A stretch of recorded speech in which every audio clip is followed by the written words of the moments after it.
often feel that this question is blindly ignored among my fellow peers, which is why I'm stepping forward today to ask, how does it feel to be neurodivergent? Well, it's a question without a short answer. My name is Luke Whiteoak, and I have a mental disorder called autism, and I want to show you how that feels for me. But first we need to find the etymology of this word. Neuro, meaning mind, and divergent is just a synonym for different. So neurodivergence is just to have a different mind. I have a very different mind. Now, that can be good, that can be not so good. And it can be everything in between, really. Who here knows what stimming is? Okay. Stimming is an action that some neurodivergent people may do without being able to control it or know. My form of stimming is flapping my hands. But it could be anything really, from playing with your hair, to playing with a fidget spinner, to jolting in a seat, even vocal noises. Anything really. Now, my neurodivergence can be great. I have a lot of things that I may not be able to do without it. For example, comic making, animating, songwriting, all of these things that I may not be able to do without my friend, autism. And it's not just me who feels this way. Who has heard of either of the two people on the screen behind me? Okay. This man on the left, his name is Lionel Messi, and he is one of the best, if not the best footballer of this day and age. And he was diagnosed with autism at 9 years old. How did this help him with his football?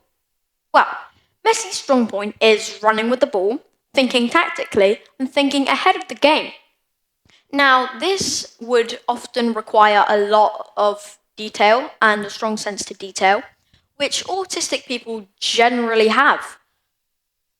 Now, on the other hand, this woman on the right, her name is Billie Eilish, and she was diagnosed with a disorder called Tourette syndrome at 11, which involves a lot of vocal stems out of their control. Now, while this didn't help her directly, one of the ways to reduce vocal stems in Tourette syndrome is musical performance. Coincidence? I think not. However, I want to give you a little story and a little scenario. Say you're at work or at school, and you see somebody who flaps, jolts, or does anything out of the ordinary. Be honest.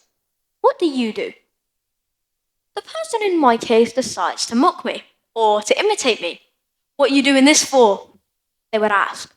And on nights like that, I lie in bed and I wonder, what would life be like to be normal? I hate that word. I hate it with a passion. What is normal? Why is it so bad not to be normal? In fact, in a recent survey about neurodivergence, roughly a fifth of all of the people who took the essay actually used the word normal or ordinary to describe what neurodivergence may not be. A quarter of all of the people felt uncomfortable with their neurodivergence, and less than 18% of all of the people who took the test actually knew what neurodivergence was.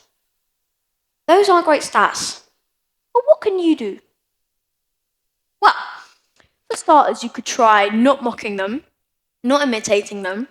Instead, you could treat them like everybody else you know. You could grab a tissue if they're sad. You could talk with them. You could give them space if they want it. Don't baby them, of course. But don't make them feel uncomfortable with what they have, because it can really leave a sting that can stay for a long time. Now, what I want you to walk away with today is, please, celebrate the mind in every kind. Thank you for listening.